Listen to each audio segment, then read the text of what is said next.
bénis et je te loue, Seigneur, parce qu'il n'y a que toi qui peux manifester cette grâce en nous. Il n'y a pas plus puissant, il n'y a pas plus profond, Seigneur, que ce que tu as accompli à la croix. Il n'y a pas eu un autre moyen par excellence que tu as utilisé pour manifester ton amour dans nos cœurs. Ainsi, je te bénis, je te rends gloire pour l'œuvre de la croix, pour l'œuvre de Jésus-Christ. Et merci encore une fois parce que ces matins, tu as renouvelé tes bontés dans nos vies. Merci pour tout, Seigneur. Merci de nous fortifier. Merci de nous encourager. Merci pour ton évangile, parce que c'est en cet évangile que nous trouvons notre force. Seigneur, c'est un honneur de me présenter du haut de cette chair, d'être choisi, de telle en sorte que je parle de ta part. Mais quelle responsabilité! Ô Seigneur, je devrais faire face à toi pour que je rende compte de tout ce que je serai en train de dire ici, du haut de cette chaîne. Mais aussi face à mes frères et à mes sœurs. Que je sois capable d'être trouvé digne de dispenser ta parole. Alors seul je ne peux pas faire ça, Seigneur. Parce qu'après tout c'est ton œuvre. C'est pas parce que j'ai soupiré ou je l'ai désiré. Mais c'est parce que tu as fait ces dons. Tu m'as rendu gracieux. Tu m'as appelé et tu m'as choisi. Et c'est la raison d'être. C'est ma raison d'être ces matins, Seigneur. C'est la raison pour laquelle je tiens ces micros et je peux me tenir devant ton peuple. Mais Seigneur, préserve-moi de dire quelque chose qui ne te glorifie pas. Mais permets à ce que, au travers de ce que je dirai, Seigneur, que les âmes reconnaissent ton caractère divin. Mais aussi, Seigneur, je prie et je refuse que les desseins du diable puissent se manifester dans le cœur des hommes, ceux qui vont entendre ces messages. Permets à ce que chaque cœur soit fertile, soit des bonnes terres sur lesquelles tu vas jeter la sémence et qui produiront avec multitude. Je nous recommande entre tes saintes et divines mains. Seule ta force est nécessaire pour nous. Seule ta grâce est prioritaire dans nos vies. Ainsi j'ai prié dans le puissant nom de Jésus-Christ. Amen. Amen. Est-ce que nous pouvons acclamer les seigneurs?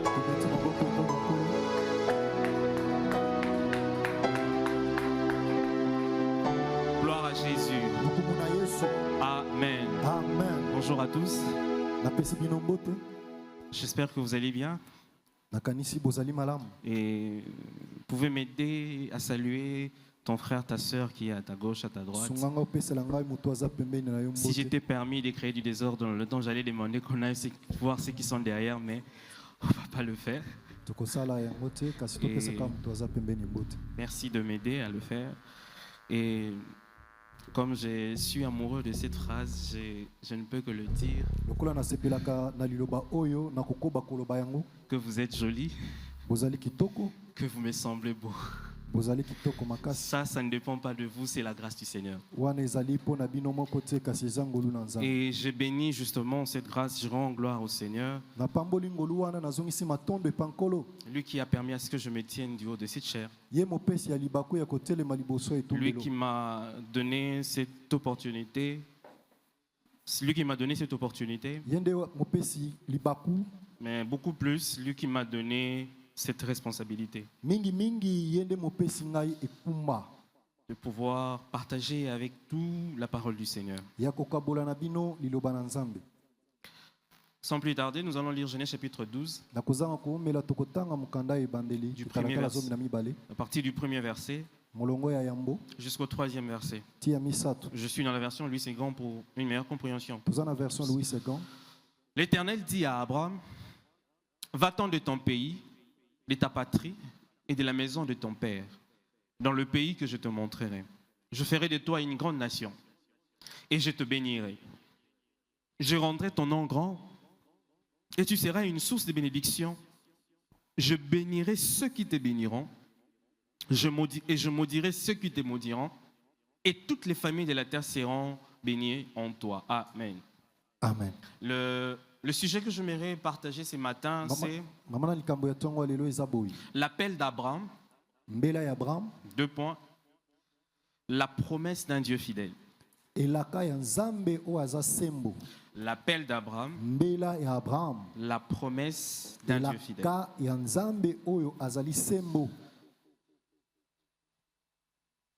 Lorsque nous lisons le texte, nous pouvons nous rendre compte de la première chose qui se manifeste. La première action qui est manifestée. C'est que je suis content parce que cette action-là n'est pas une action qui est venue de l'homme d'abord. Cette action est venue de Dieu lui-même. Une introduction bizarre. Le Seigneur dit. On voit comment le Seigneur se manifeste, veut se révéler dans la vie d'un homme. Et avant que nous puissions nous plonger dans ces textes, je me redire, commencer par ces mots. Lorsque l'Éternel parle à Abraham, il lance son appel sur cet homme. Il le choisit. Parmi tous les humains, il choisit un homme. Et justement, l'appel d'Abraham est un tournant majeur dans l'histoire biblique, marquant le commencement explicite du plan rédempteur de Dieu et de son caractère. C'est un récit de grâce où Dieu saint s'est choisi un homme idolâtre.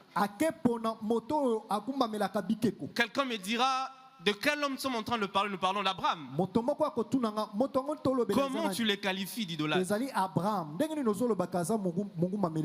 Pour nous pousser à être des lecteurs, nous pouvons rentrer dans le chapitre 11. Où nous allons voir la famille d'Abraham. Son père, son frère, ainsi que son neveu et sa femme. Vous allez vous rendre compte que c'était une famille d'idolâtres. Et en plus, ce n'est pas moi qui le dis, c'est Josué qui le dit dans le chapitre 24 du verset 2. Il reconnaît que cet homme venait d'une famille idolâtre.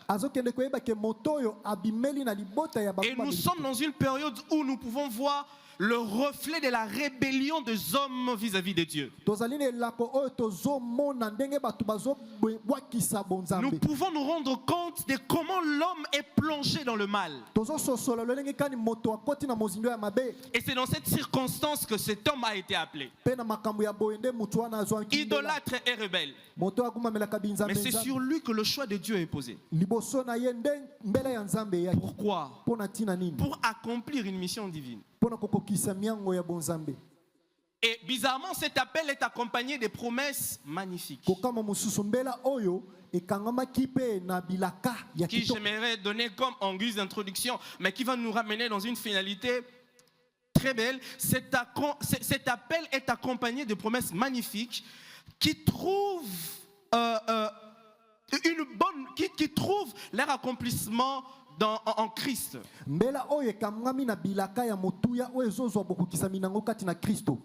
Et c'est ça la bonne nouvelle que j'aimerais nous annoncer ce matin. Mais j'aimerais nous demander de voir, pas comme nous voyons ces textes d'habitude. Parce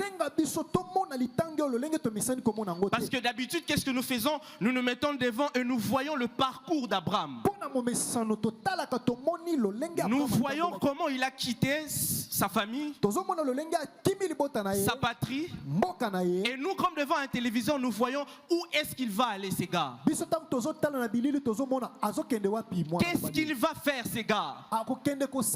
C'est quoi son parcours? Comment il est devenu une grande nation? Comment il est béni. lolenge kani apambolami.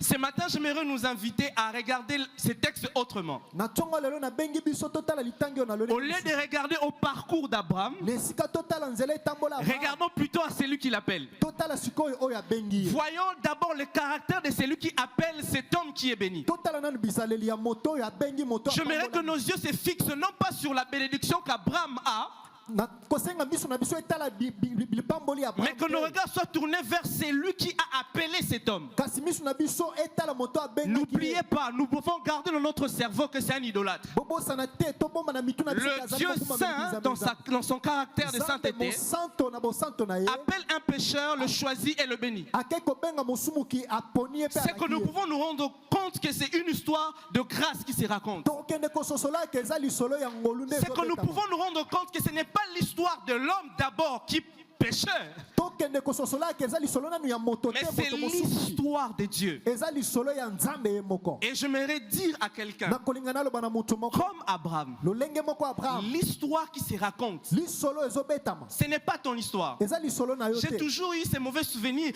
quand je lis ces textes. Nazalaka na makanisi ya mabe oyo tango nazotanga litangi oyo. Quand j'étais petit, je me disais, Tango nazalaki mwana muke nazalaki komituna. nganda acteur à film. Moi je suis l'acteur de Acteur à film. film à Koufarate. L'acteur ne meurt C'est jamais. moi qui suis l'acteur principal de ce que je suis en train de vivre dans ma réalité. Ngai nde mosali ya katikati ya makambo Petit ezobika. que j'étais, je disais tout de moi doit réussir parce que l'histoire qui se raconte sur cette terre, c'était mon histoire. Ah, na ntango nazalaki moke nazalaki koloba makambo nyonso nazokanisa singeli Mais kokisa le jour où j'ai été confronté à ces textes, peta ntango nake tanga litangi j'ai oyo. été humilié. Ah, namkitisaki Parce que je pouvais me rendre compte nakokende kososola que ma personne, ete bomoto ce que je suis, oyo nga nazali ne valait plus rien. eza motuya te Parce que po ete c'est lui qui est au centre de l'histoire. moto aza na katikati ya lisolo C'est le Dieu saint. ezali nzambe Et mosantu. c'est comme ça que j'aimerais que nous puissions tourner notre regard vers Dieu boye nde na kosenga tobalola miso na biso pour lepa que nous nzambe puissions maintenant raconter cette po histoire. ete tobanda kobeta lisolo oyo Aujourd'hui, lelo nous verrons comment cet appel est une bonne nouvelle. tokomona lolenge kani mbela oyo eza sango malamu. Une bonne nouvelle non pas seulement pour Abraham, Sango malamu ka mpo na Abraham mais te pour l'humanité tout kasi entière. mpo na mokili mobimba. Je pensais que quelqu'un allait dire avec moi Amen. nakanisaki moto moko akoloba na ngai Parce eloko, que amen. c'est une bonne nouvelle. Po ete ezali sango La bonne malamu. nouvelle, quand on l'entend, Sango malamu ntango toyokaka ça yango soulage les cœurs. yango ekitisaka mitema. Pourquoi la mauvaise nouvelle ne soulage pas les cœurs? Mpo na nini sango mabe ekitisaka mitema te? Parce que Po ete elle nous donne une promesse ou de l'espoir qui, après, nous allons nous rendre compte qu'il n'y a pas de réalisation par rapport à ces promesses. po ete epesaka biso bilaka oyo na suka nango tokomona ke Par là, kokisama je eza veux te. dire que l'homme Wana nakoloba ke moto vit sur base des abikaka promesses qu'on lui fait na nsima et ya il bilaka bapesaka pose ye son espérance sur base de ces promesses-là. mpe atiaka elike Et na ye le likolo ya jour où bilaka il se wana. rend compte que cette promesse n'est pas réalisée, mokolo azososolaka tout bikloka de wana lui ekokisami tombe parce te qu'il est désespéré. mpo na ye nyonso ekwei po ete elike Mais esili. justement, quand je parle de la bonne nouvelle, ntango nazolobela sango malamu c'est du fait que ezali po ete cette bonne nouvelle, sango malamu quand wana elle vient à nous, ntango ezoyepa na elle biso nous encourage. epesaka biso Malgré le moment difficile, atako makambo ya pasi nous pouvons être capables tokozala na makoki de faire confiance en ya Dieu kotiela nzambe et d'être motema tout le temps encouragés par Dieu mpe ya kozwa et de makasi pouvoir epa être na ye fortifiés. mpe kozwa nyonso epa na ye. Et Genèse chapitre 12, justement, nous enseigne Genèse talatala zomi na mibale comment ezoloba. l'accent devrait être mis sur Dieu plutôt que sur l'homme. lolenge kani esengeli totalela nzambe na esika totalela Parce moto que nous voyons, souvent nous mettrons l'accent sur Abraham, sur l'homme. mpo biso mingimingi tokende kolobela mingi abraham Parce que nous voyons comment est-ce que Abraham a été béni. mpo tozomona lolenge kani abraham Et toute apambolami notre aspiration est basée et conduite sur ce que Dieu a fait à Abraham et ce que Dieu peut faire aussi dans yango notre- makanisi na biso dans nos vies. nyonso ekendaka esika makambo nzambe asali na abraham. Je suis en train de voir comment déjà ceux qui aiment la bénédiction peuvent déjà être désespérés. nazomona lolenge kani bato oyo balingaka lipamboli Je ne condamne bakomema pas. nzoto natelemelaka te Parce que l'homme cherche sa satisfaction personnelle. po ete moto alukaka esengo na ye L'homme cherche à pouvoir être stable dans ce qu'il fait. moto alukaka azala afandisami kimia. Mais justement, au travers de cette histoire, nous pouvons nous rendre compte que la bonne nouvelle de l'évangile permet à ce que nous puissions continuer à vivre contre toute espérance. na nzela litangi oyo tokomona lolenge kani sango malamu ezosunga biso tobika libanda ya belika oyo toza nango. Et ainsi, j'aimerais dire qu'il est essentiel de contextualiser ces livres, comme je venais de le faire, Pour pour que nous puissions comprendre que l'histoire qui se raconte, c'est l'histoire de Dieu. Et Dieu, en appelant Abraham, a tout quitté. Dieu a un dessein propre. Dieu a un objectif personnel qu'il veut accomplir. Et ainsi, il fait la promesse à Abraham, notamment celle d'une descendance. Et ainsi, il lui promet aussi la terre et de faire son nom grand et de rendre son nom grand. Mais justement, comme je nous avais appelé dès le début, c'est que l'emphase devait être mise sur c'est lui qui appelle plutôt que c'est lui qui est appelé. C'est lui qui fait grâce et c'est lui qui raconte l'histoire. Pour que nous puissions avoir les yeux fixés sur Dieu et son caractère. Et en lisant la suite de l'histoire, nous pouvons nous rendre compte comment Dieu, par son caractère, a été fidèle d'accomplir tout ce qu'il avait promis à Abraham. C'est que nous pouvons comprendre que l'attention devait être fixée sur la nature de Dieu.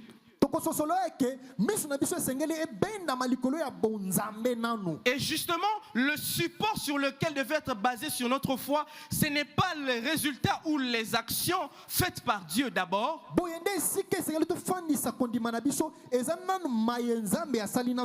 mais sur ce que Dieu est. Parce que justement, ces textes, au-delà de la révélation des actions de Dieu, manifestent ce que Dieu est.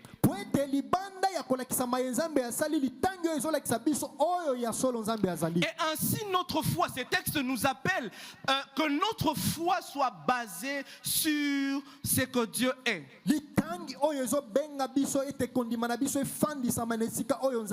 Et le texte ne révèle pas Abraham et ses bénédictions, mais révèle le souci de Dieu de se révéler à son humanité. Et ainsi,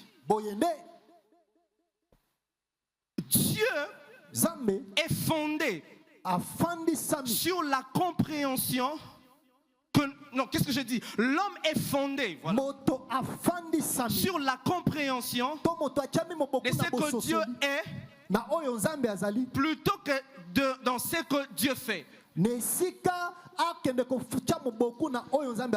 que si Abraham a cru, c'est parce qu'il a posé sa foi sur ce que Dieu était pour lui par rapport à ce qu'il lui avait dit.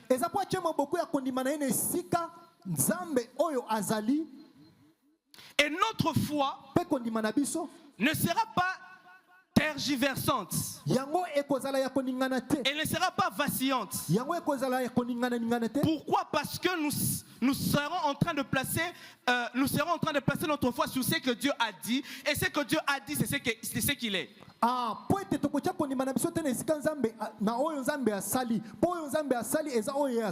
Si la foi elle est vacillante, c'est parce que nous nous attendons à un fait. Et si ce fait-là n'est pas réalisé, on est capable de tourner à autre chose. Et justement, l'appel de Dieu, parce qu'il a besoin de notre cœur, il ne nous expose pas ce qu'il fait, mais il nous expose ce qu'il est au travers de sa parole. De sorte que notre foi puisse avoir un sens devant lui. Si notre foi est basée sur les actions, nous ne serons pas capables de capter ou de percevoir ce que Dieu est.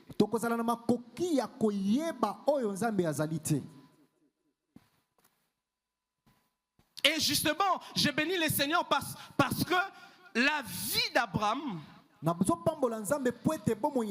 est un exemple parfait, si je peux le dire, qui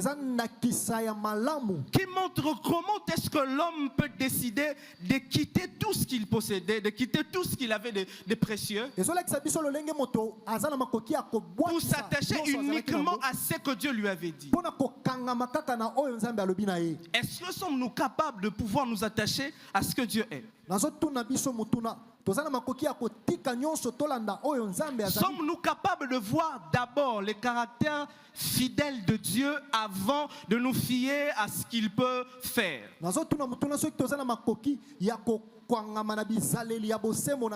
regardez une chose, lorsque Dieu fait la promesse à Abraham, on peut se rendre compte que la personne à qui Dieu parle est un homme.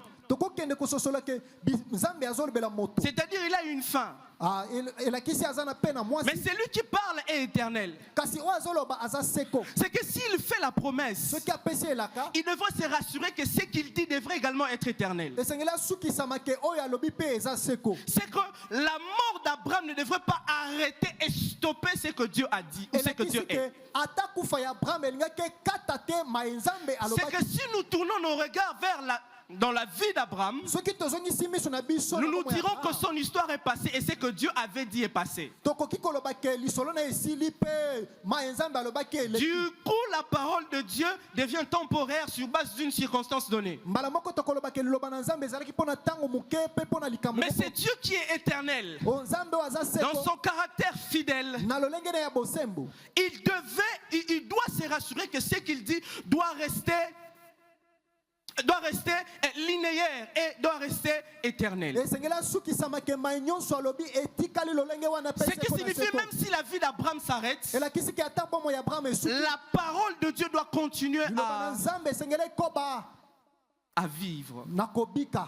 Et du coup, l'avenir de ce que Dieu dit ne dépend pas de la vie d'Abraham. La fidélité de Dieu ne se limite pas par rapport aux bénédictions qu'il a promis à Abraham. Notre confiance ne devrait pas se reposer sur ce que, qu'est-ce que je dis, sur ce que Dieu est en train de faire. D'abord, mais sur ce qu'il est. Parce que ce qu'il est reste éternel. Et justement à cause de l'œuvre qu'il a promis d'avance. Parce que nous serons en train de parler de la promesse qu'il a faite à Abraham. Mais cette promesse est basée sur une promesse qu'il a faite intérieurement. Une promesse qu'il a faite dans Genèse chapitre 3, le verset 15. C'est-à-dire quand l'homme a péché, il fallait que l'homme meurt. C'est-à-dire, je m'aimerais le dire comme quelqu'un me le disait, en réalité la Bible ne veut n'avoir que 3 chapitres. Parce que quand Dieu a créé la terre, il a donné ses instructions à l'homme. L'homme a péché, c'était la mort. Mais Dieu par sa grâce, il fait la promesse à toute l'humanité que la postérité de la femme, il viendra dans la postérité de la femme un homme qui apporterait le salut, de sorte que nous puissions être capables de vivre en Dieu, et que ceux qui sont choisis de Dieu puissent éviter le jugement et vivre la jouissance et participer dans la grâce du Seigneur. Et indépendamment des résultats matériels, indépendamment de bénédictions que nous pouvons par rapport à la terre et par rapport à la postérité qu'il a promis à Abraham, notre foi devrait être fondée sur la personne et la nature de Dieu.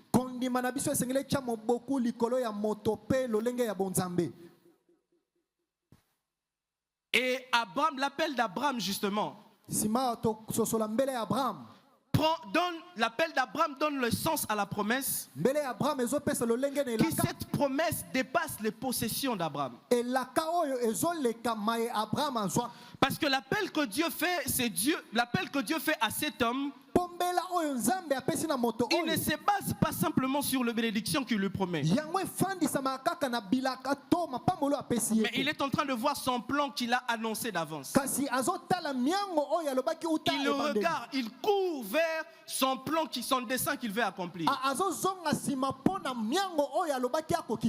Mais une chose, c'est que Dieu fait grâce à cet homme, lui qui n'avait pas d'enfant, il lui donne une postérité et il lui donne une terre.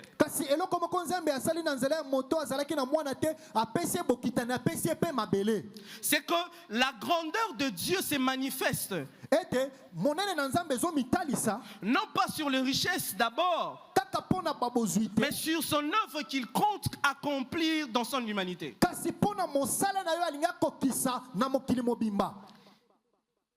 Et c'est que j'aime lorsqu'il fait la promesse à Abraham. Il informe Abraham que cette bénédiction que je te donne ne va pas simplement se limiter à toi, mais va également toucher les autres. Si je me faire une petite parenthèse avant que je ne puisse continuer, c'est que quand Dieu nous fait du bien, il ne s'arrête pas à nous bénir seulement. Il n'arrête pas à nous faire faveur. Mais il se rassure que cette faveur puisse toucher les autres. C'est que l'appel de Dieu sur la vie d'Abraham et ces bénédictions deviennent justement un moyen pour atteindre les autres. Parce qu'il dit, je te bénirai et je rendrai ton nom grand. Mais il informe qu'il sera aussi une source de bénédiction. La jouissance des bénédictions de Dieu devient meilleure lorsque nous la partageons avec les autres. C'est que selon l'emphase que Dieu met, il ne s'arrête pas à bénir Abraham, mais il est en train de voir une progéniture qui viendra après Abraham. Comment cette progéniture pourra jouir des bénédictions qu'il a mis dans la vie d'Abraham?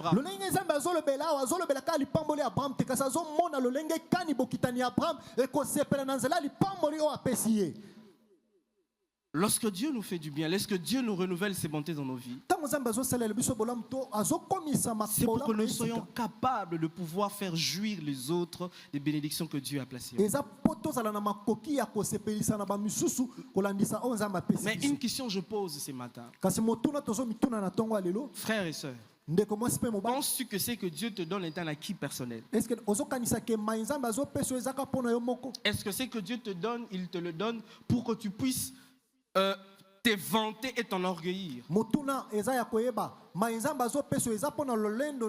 grande question que je me pose, quand Dieu a béni Abraham, quand il lui fait la promesse, est-ce qu'il lui a fait comprendre qu'Abraham, je te donnerai toutes ces choses pour que ceux qui t'entourent se rendent compte que tu es meilleur que tous? Est-ce que le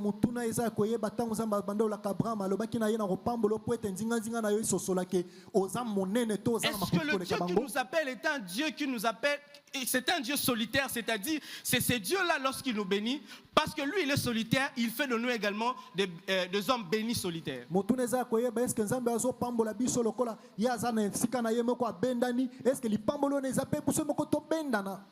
Justement, si les hommes se décident de garder tout ce que Dieu leur donne pour eux-mêmes, c'est à cause de cette nature dépravée. Parce que le Dieu saint qui appelle, le bonheur dans cette histoire, c'est que le Dieu saint qui appelle, il veut faire participer cet homme pécheur aux jouissances de Dieu. Voici un exemple parfait de vie sur lequel nous pouvons nous baser pour vivre notre vie quotidienne. Le Seigneur, par sa grâce, lorsqu'il nous appelle, il nous réunit dans une famille pour que nous soyons capables de manifester l'amour qu'il a planté dans nos cœurs auprès des autres. Ça, c'est un appel d'amour. Ça, c'est un appel de grâce. Il appelle Abraham. Il lui donne quelque chose qu'il ne méritait pas. Si Dieu peut faire grâce, combien plus forte raison nous qui sommes appelés à vivre et à nous conformer à l'image de son Fils. lolenge ya mwana Pouvons-nous na pas ye. faire grâce aux autres? Esengeli mpe tosala bamisusu ngolu. Regardez le pays dans lequel nous sommes. Botala mboka bipai kani tozobika. Justement, si nous sommes dans cette situation, Soki tozali na lolenge ya c'est boye. parce qu'une catégorie de personnes ont accepté de garder pour eux toutes les richesses. Eza po ete moko ya bato bandimi babomba mpona bango moko bozwi nyonso. Quelqu'un me disait l'autre fois, Moto moko abanda oleba na ngai. imagine avec tous les millions que, permettez-moi de citer le nom, Elon Musk peut avoir. Bokanisa ba milliards nyonso Elon Musk akozala nango. Et il se permet de dire, je mets en stop tout le projet que j'ai d'amener les gens en Mars et je les distribue aux pauvres. Ah, azo ekatele lelo ke nakati ba projet nyonso ya komema bato na Mars na banda kokabola mbongo na nga na bato nyonso. Ne serons-nous pas plus heureux? Ah, tokozala bato na esengo te. Mais justement, Iyo.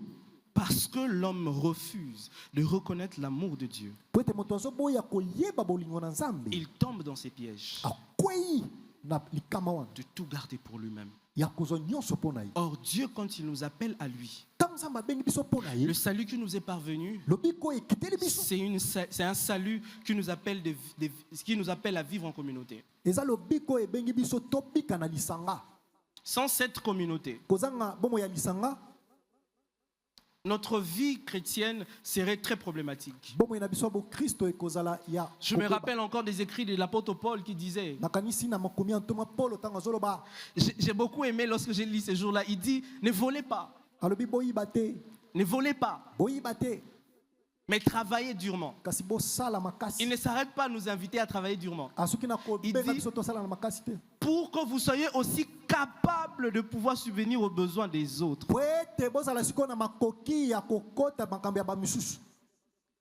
C'est que les bénédictions deviennent un moyen pour atteindre les autres. C'est que Dieu fait en nous, il veut également toucher les autres. Elakisi mapamboli ekomi libaku ya kosimba bamisusu. Maenzamba azosalela biso eza po ete bamisusu basepela na yango. Je m'imagine ce jour-là, Abraham, il est appelé de Dieu. Nakanisi mokolo na Abraham tango azwi mbele epa Nzambe. Et puis il garde tout pour lui-même. Abombi yango mpo na yo moko. C'est qu'il serait lui-même l'auteur qui empêcherait que Dieu puisse accomplir ce qu'il avait promis. Alingaki azala ye moko motelemeli makoki ya Nzambe ya kokokisa bilaka.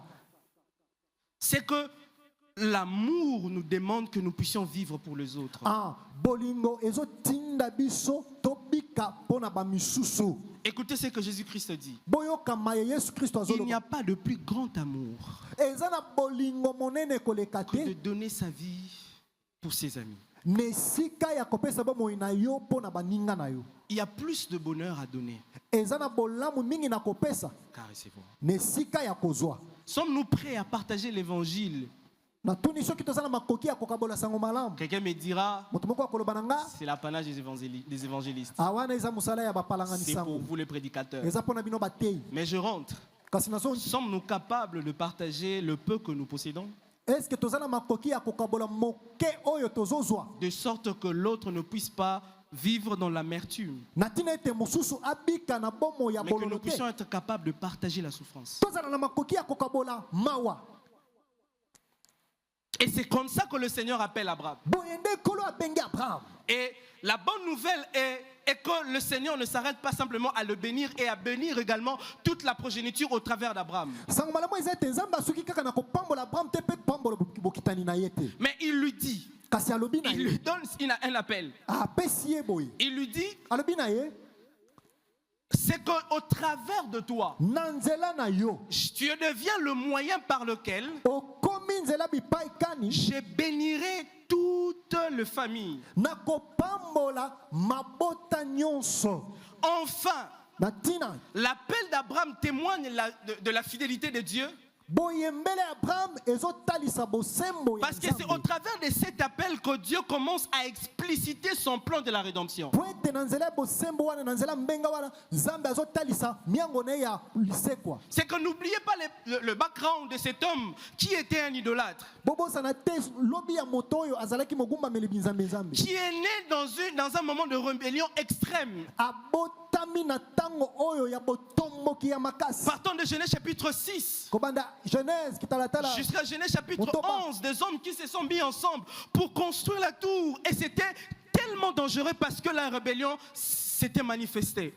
kino Genèse 11 bisika bato basangana ki pona kotonga eloko ya molai po ete botomboki ezalaki komitalisa na ndenge ya makasi. Mais Abraham, bien que pécheur et idolâtre, kasi Abraham lolenge na ya mosumu reçoit la grâce de participer à la manifestation de la fidélité de Dieu. De quelle fidélité? Il est fidèle à ce qu'il avait dit, à ce qu'il avait promis et en lui-même. azwi ngolu ya kozwa mbela ya kokota na mosala ya bosembo na Nzambe po ete aza sembo ya kokokisama ye nyonso alobi. Il le dit dans Genèse chapitre 3 verset 15. Il fait une promesse qui touche à sa nature. Et c'est de cette promesse qu'il veut accomplir au travers d'Abraham. Alobi azo sala bilaka oyo ezo simba bonzambe na ye bilaka wana nde ezoleka na nzela ya Abraham. C'est que la plus grande bénédiction qu'Abraham avait reçue de Dieu dans ces textes, ete lipamboli monene oyo Abraham azwaki na nzela c'était du fait que Dieu avait permis qu'il puisse s'engager dans sa promesse et dans son but ultime. De pouvoir être glorifié par son œuvre de la rédemption. Et justement, Abraham est choisi pour participer à l'histoire de Dieu. C'est que quand Dieu choisit, quand Dieu t'appelle, c'est qu'il veut te faire participer à une histoire qui est plus grande que l'histoire que tu es en train de vivre sur cette terre.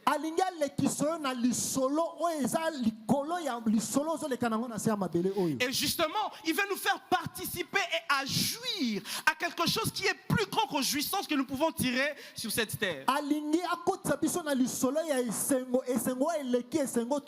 Jésus-Christ dit que sert-il à un homme de gagner toute la terre s'il perd son âme? C'est que l'histoire de Dieu, ce qui s'implémente dans notre vie, c'est une histoire qui préserve notre âme. C'est que l'invitation qui est lancée, c'est une invitation qui appelle l'homme à pouvoir sortir du jugement et de participer à ce que Dieu est en train d'accomplir.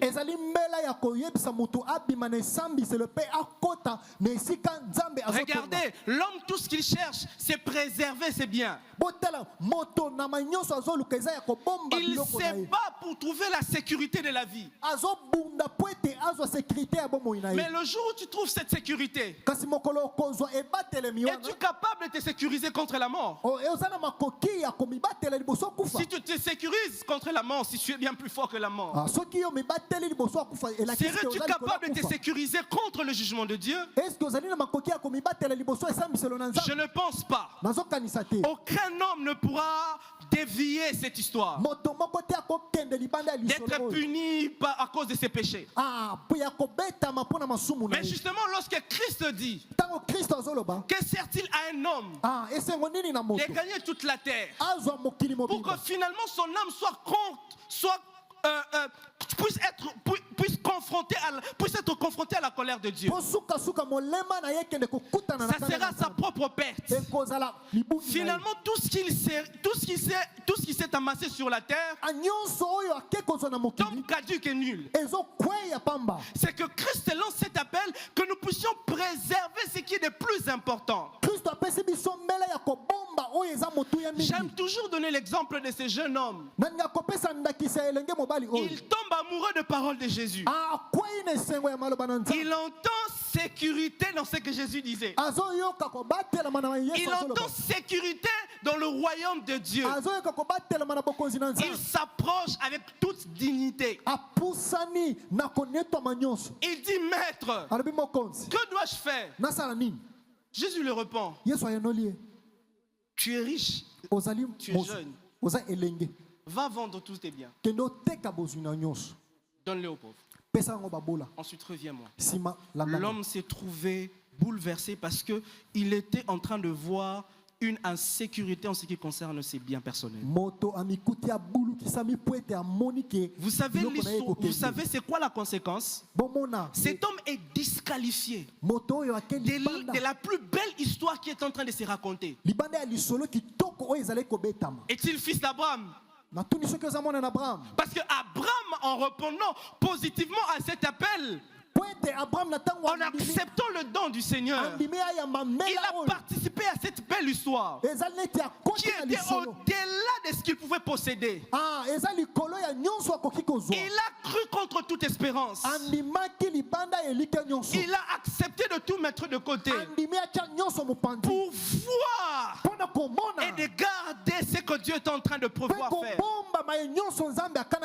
Frères et sœurs, l'appel du Seigneur qui est lancé dans nos vies, c'est un appel à la participation de son histoire, qui est la plus belle histoire qui peut être racontée sur la terre.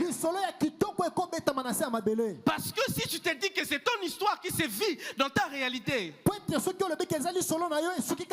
le plus grand danger de l'homme, c'est lorsque dans sa réalité il ne voit pas Dieu. Il se voit lui-même. C'est que quand il sort le matin, il est prêt à corrompre, il est prêt à faire souffrir les autres pour gagner un gagne-pain. Il est prêt à maltraiter les autres. Une fois je sortais de la rue, j'ai vu le caniveau, j'ai vu un petit garçon qui passait. Je me dis, ce garçon a 80% de chances de tomber malade. J'ai pensé à ceux qui nous dirigent. Qu'est-ce qui leur manque de résoudre ces problèmes? Justement, lorsque nous ne sommes plus capables de manifester l'amour de Dieu, nous nous disqualifions de ce que Dieu est en train de raconter dans son histoire. Et nous refusons de participer à cette histoire. Et c'est nous-mêmes que nous mettons en avance. Et du coup, Dieu n'existe pas devant nous. C'était l'idolâtrie. C'est dans ça qu'Abraham a été tiré. C'est dans cette vie qu'Abraham a été tiré. Frère, l'appel du Seigneur, le don gracieux de Dieu, nous sort de l'idolâtrie, de telle sorte que nous puissions devenir aveugles en ce qui concerne notre propre vie, pour que nos regards soient fixés, que nous puissions rester, que nos regards soient fixés sur celui qui est mort à la croix, de sorte que nous puissions trouver la beauté qu'en celui qui est mort à la croix. Il y a un jeune homme qui s'appelait Narcisse un jour. Il allait tout le jour devant la mer. Il s'est regardé dans la mer comme un miroir. Il se voyait lui-même que je suis beau, que je suis merveilleux. Lorsqu'il sortait de là, torse bombé, il était capable de reconnaître qu'il était beau. Et il ne se voyait que lui-même.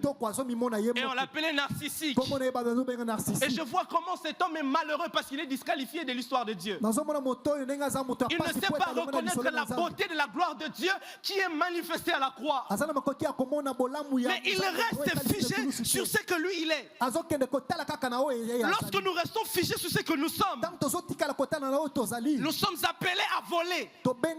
Parce que nous trouvons un gain dans ce que nous volons. Nous sommes appelés à faire l'impudicité. Parce que nous trouvons le plaisir. L'idée de l'impudicité, c'est qu'il te donne un plaisir pour que tu t'affirmes toi-même. Le plus grand danger de l'homme, c'est lorsqu'il se trouve tout accompli. Il est satisfait en lui-même. C'est comme ça vous verrez ce jeune homme. Il tombe dans la masturbation, de la pornographie. Parce qu'il se rend compte que le plaisir qui peut adoucir son cœur, c'est le plaisir qu'il trouve en déshonorant le sexe que Dieu lui a donné pour rendre gloire à Dieu. Nous sortons nos activités, nous sortons la gloire de Dieu de son contexte pour que ça devienne notre propre gloire. Dieu tire gloire lorsque le sexe est joui et est fait dans le contexte du mariage. Mais nous, quand nous acceptons de détourner ça, nous acceptons de nous satisfaire et de nous affirmer dans ces plaisirs-là. Oh Seigneur, je te bénis pas parce que je suis meilleur. Mais je me rappelle ce jour-là un frère qui me disait, la jeune. Parce qu'il y a encore du plaisir à trouver dans ma jeunesse. Je suis en train de voir l'Ecclésiaste de ces jours-là. Jeune, rejouis-toi de ta jeunesse. Je t'acclame, rejouis-toi de ta jeunesse. C'est une bonne chose, rejouis-toi de ta jeunesse. Sors le matin, travaille, rejouis-toi de ta jeunesse. Trouve du plaisir dans ce que tu fais. Mais n'oublie pas une chose, le jugement est devant toi. C'est que le jugement de Dieu n'échappe à personne. Si et seulement si à celui qui est appelé de Dieu et il accepte par la foi de participer à son histoire. Et ils sont appelés les enfants de la lumière. Seigneur, préserve-nous de ces choses.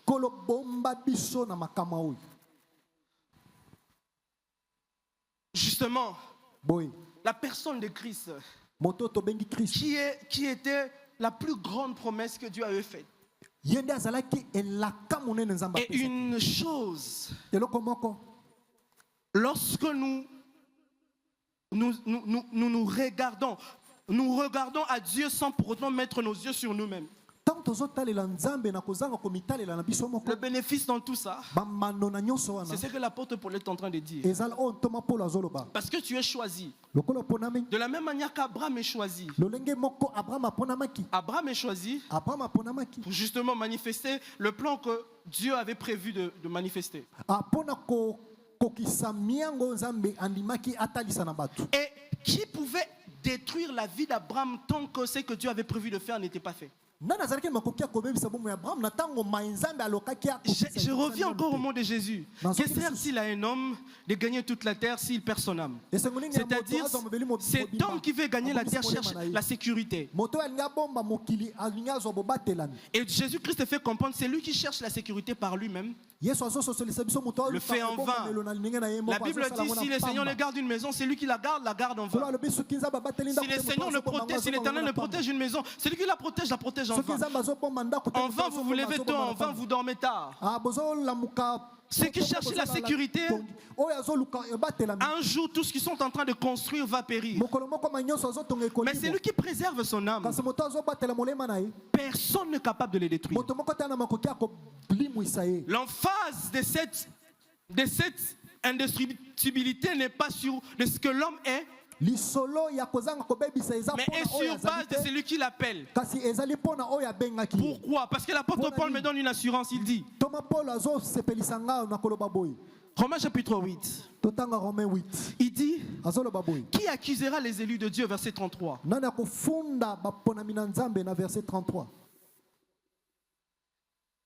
C'est Dieu qui justifie.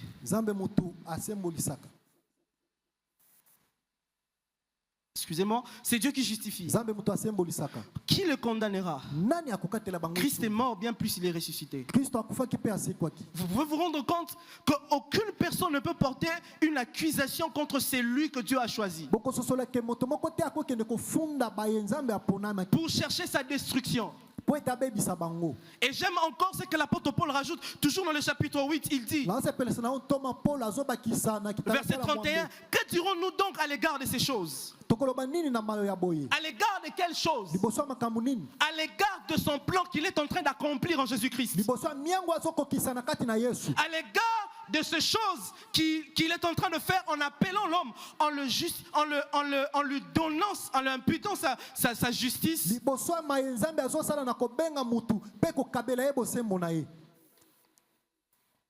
Il ajoute, si Dieu est pour nous, qui sera contre nous?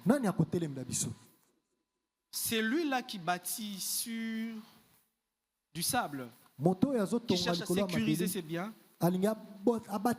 C'est lui-là qui sera détruit. Mais c'est lui qui bâtit sa vie en Dieu. C'est lui-là qui ne sera pas détruit. Parce que il participe à l'histoire de Dieu. Et cette participation est la source de notre victoire sur le péché. Gloire au Seigneur. Cette participation nous donne la capacité d'être victorieux sur le diable. Et cette participation nous permet à ce que nous puissions être stables et enracinés à chaque fois que nous sommes confrontés par des moments difficiles.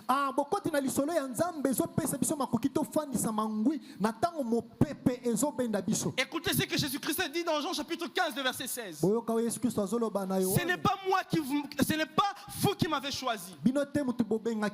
Ce n'est pas vous qui m'avez choisi. Mais moi, je vous ai choisi. Et je vous établis afin que vous alliez et que vous portiez du fruit. Le fait qu'il puisse participer à cette histoire qui avait débuté.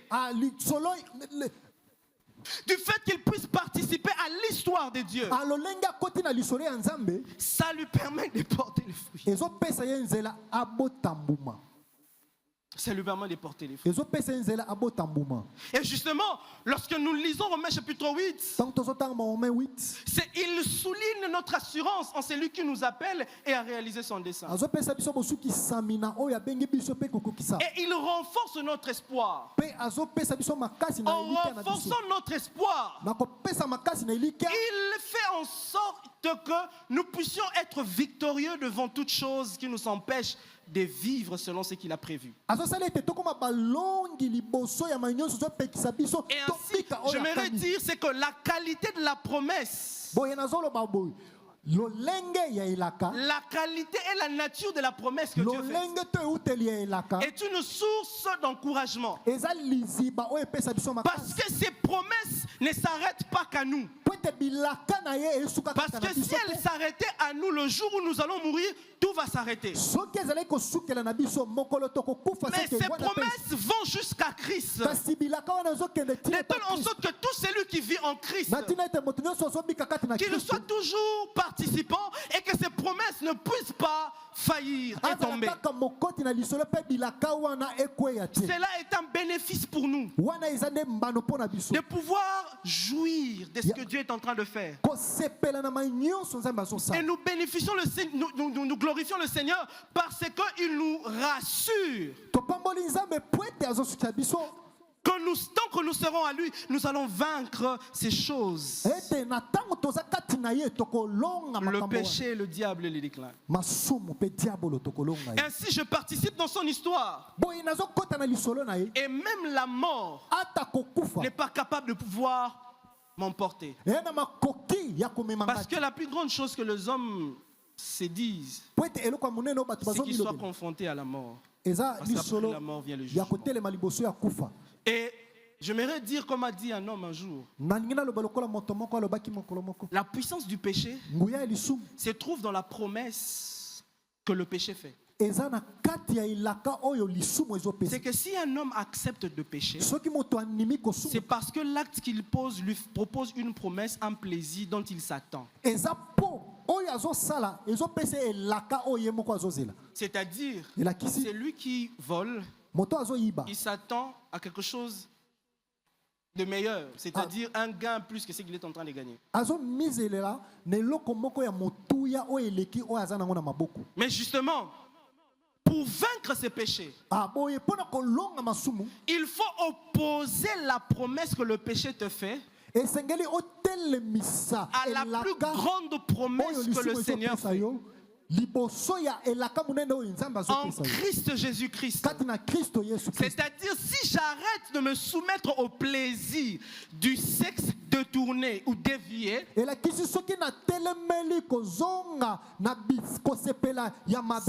parce que la promesse que Christ est en Dieu est plus grande que le plaisir que peut me procurer ce que je veux faire. Et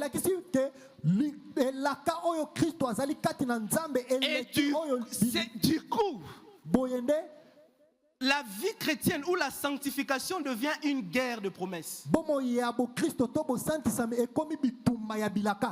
C'est que nous sommes appelés à confronter différentes promesses du péché et ce que Dieu fait.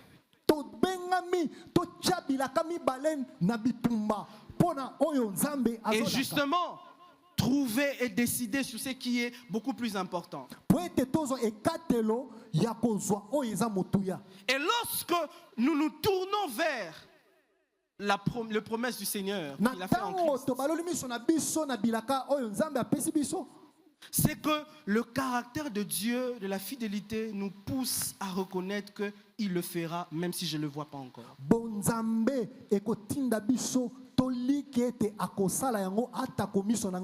Et j'aimerais dire, c'est que le découragement de la vie, parfois,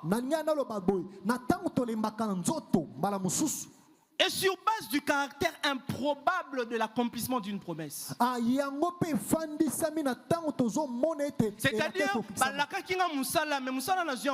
me décourage. Ça veut dire qu'on m'avait promis un travail, mais je n'ai pas encore eu ce travail. C'est-à-dire, le fiancé qui avait promis qu'il allait m'épouser, et finalement il est parti, il n'est plus jamais revenu. Le mariage dans lequel je suis entré, je pensais que ça allait me donner la paix, mais en réalité c'est tourment après tourment. C'est que depuis que j'ai commencé l'université, je pensais être intelligent, je pensais que ça allait mieux se passer, mais en réalité les choses sont devenues très improbables. C'est pourquoi lorsque l'apôtre Paul est en train de prier dans Éphésiens chapitre 1 à partir du verset 16, il l'encourage, il ne fait pas une prière d'encouragement aux Éphésiens sur base de ce qu'ils devaient voir, de ce qu'ils devaient vivre. Mais il priait pour eux sur base de ce que Dieu était en train de faire dans son plan pour qu'ils gardent leur espérance en ces dieux. Ainsi, la participation en cette histoire de Christ nous pousse à être des chrétiens qui prient. Ces chrétiens qui savent se confier à Dieu.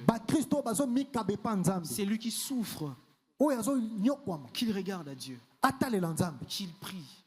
C'est lui qui manque la sagesse pour pouvoir avancer et à discerner. Qu'il le demande au Seigneur. La prière, je le dis toujours, j'aime bien ce qu'un homme m'a dit. Un chrétien qui ne prie pas, soit il a arrêté de respirer, soit il n'a jamais respiré.